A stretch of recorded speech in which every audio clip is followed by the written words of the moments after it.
Hey everyone! So, the Game Awards are right around the corner, and I am really looking forward to it. This event is basically the Oscars for video games. I am so excited for all the announcements, all the trailers, all the awards they're going to hand out. Tell me below in the comments what you guys are most excited to see at the show. With all that's going to happen on Thursday night, I'm pretty sure the biggest question everyone is asking is, what game is going to win Game of the Year? There are 6 nominees. Elden Ring, God of War, and 4 cheerleaders, because let's be honest, they are really the only competition for each other this year. Today, I'm going to be going over each game's strengths while remaining as objective as possible, so without wasting any more time, let's get right into it. We'll start with Elden Ring since it released first.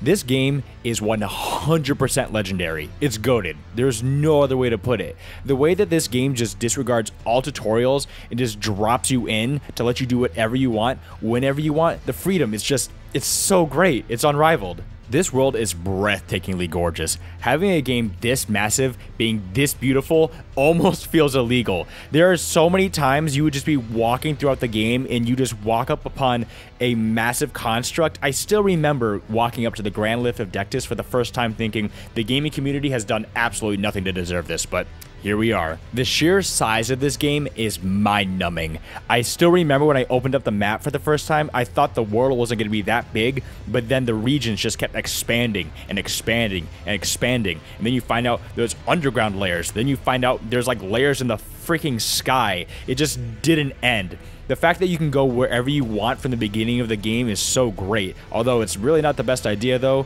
since like you will find some areas that will bend you over for hours on end. But then again, if you beat Elden Ring, you're probably a masochist, so you're definitely into that. Elden Ring did such a fantastic job of diversifying the playstyle options. You can do whatever you want, from being like a mage or wizard, to an assassin, to a long-range archer type, a samurai, a brute, or even just a plain old knight.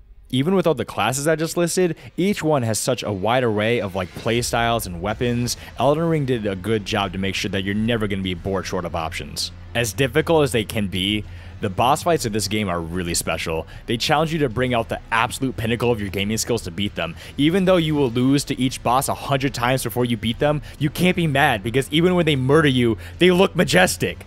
What game does that? Well, this game literally makes killing you an art form. One thing I am going to say about this game though, is that the developers clearly got off on making the learning curve so ungodly steep. Once you make it over that though, you really will have a one-of-a-kind Game of the Year experience that you don't want to miss out on. Next up is the legendary Dad of Boy sequel, God of War Ragnarok. First thing I'm going to say about this game right now is that I am sorry. I thought that this game was going to look like the last one in the trailers. I was so wrong. The last game was extremely beautiful, don't get me wrong, but this one puts it to shame. This game does an amazing job from the start of making sure your screen is filled with vibrant and rich beauty every second you're playing. It doesn't matter where you're at. There will always be something amazing in front of your face. It is such a visual spectacle, the way that this game allows you to go to each of the 9 realms. The realms, they're so unique from each other, and they're just straight up stunning. Realm travel in this game is like way more convenient than I thought it was going to be. I really like the idea where you can just travel realm to realm from any save point instead of going to a singular central location. The fact that the 9 realms are so different from each other it's so well done. I like how you have like the winter of Midgard and Svartalheim, or you have the jungles of Vanaheim, or the desert in the north part of Vanaheim, and I also like the summer area of Svartalheim. I still remember when I first went to Svartalheim, I looked up in the sky and I saw that it was daytime and you could still see the stars. I don't know whose idea that was, but they deserve all the money that they ever want in the world. The combat in this game is absolutely peak. I cannot express how thankful I am that such a beautiful game has such seamless combat. I really like the idea of having a variety of shields so it matches your playstyle, and on top of that, I really like that they gave you 3 weapons, and each one of them are unique from each other. God of War might appear to have basic combat, and it does, and that's a good thing, because it allows casual gamers to actually enjoy the game to its fullest. If you want a difficult experience, the game allows you to do that. You can up the difficulty, and you can spend time learning really extensive combos. Regardless of the level of play, the fighting mechanics of this game is unrivaled in its fluidity. This goes directly into my next point about the boss fights. The game definitely has its fair share of annoyingly difficult ones, but they really aren't found in the campaign of the game. The developers did a good job of making sure each fight in and out of the story is a visual spectacle, and letting people who want to enjoy the story to its fullest without getting stuck on bosses for hours on end. I listed all these great things about Ragnarok, and I haven't even begun to talk about its greatest feature, which is by far its story. Saying the story for this game is the most beautiful thing to grace the planet would still be an understatement. Going from point A at the beginning of the game to point B at the end, the game takes you on a journey of a lifetime. Honestly, the lesson the narrative pushes almost brings tears to my eyes. That the decisions that you make in the past don't matter at all. All that matters is the decisions you will make right now. They obviously weren't just applying that to the characters in the game, they were also applying that to us.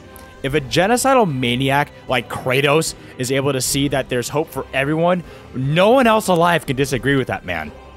The people that say they have ruined Kratos' character seriously do not understand good writing and do not deserve to enjoy this game at all. Having the great plot of Ragnarok, the end of all things, topped off with the depth each character has to offer in this story, you seriously have something that would make one of the greatest movies of all time. Okay, I have gone over all the strengths from both these games. These two titans have honestly put up very good cases that each deserve to win Game of the Year, and now it's time for me to give my verdict. I promise not to be biased making this video, so Elden Ring. Better step the fuck off, bitch! Yeah, you thought I was gonna try and be as professional as possible making this video, but the world's gotta know the truth!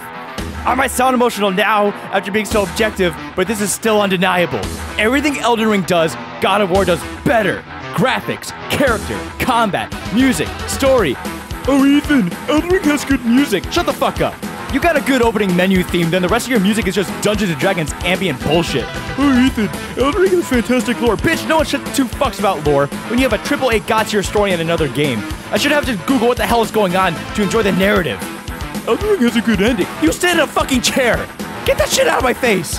Elden Ring has a better open world. That might be true, but the gap between the God of War story is way bigger than the gap between the open worlds. Stacked on top of everything I just listed, Elden Ring ain't dick. Y'all might be thinking, oh, this dude didn't even beat Elden Ring. Cargo my ballsack. I have 130 hours in that shit. I smoked the Elden Beast. I was a good boy. I didn't use no mimics, no bleed, no nothing. You can't discredit shit. I can't wait for God of War to win Game of the Year, and I can drink all your salty tears from my goddamn mug. See you bitches at the Game Awards.